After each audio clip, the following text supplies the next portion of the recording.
Hyderabad disaster response and اسیس protection agency HYDRAA نے حیدرآباد کے کونڈا پور علاقے میں ایک بار پھر بڑے پیمانے پر انہدامی کارروائی شروع کی۔ ہفتے کی صبح سے ہی بھاری پولیس بندوبست کے درمیان 36 ایکڑ پر تعمیر شدہ ڈھانچوں کو منہدم کر دیا گیا۔ اطلاعات کے مطابق سروے نمبر 59 میں واقع 36 ایکڑ اراضی 12 کسانوں کے زیر قبضہ تھی، تاہم حکام نے اسے سرکاری اراضی قرار دیا۔ اس اراضی کی مالیت تقریباً 3600 کروڑ روپے لگائی گئی ہیں۔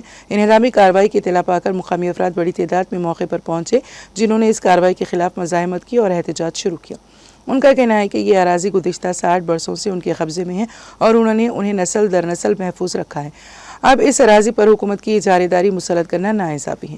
ادھر انہدامی کارروائی کے مقام پر پولیس نے مقامی میڈیا کو داخلے کی اجازت نہیں دی۔ صحافیوں اور مقامی افراد کو 2 کلومیٹر دور ہی روک دیا گیا۔ بتایا جاتا ہے کہ اس اراضی پر گزشتہ 2.5 دہائیوں سے تنازعہ چل رہا ہے۔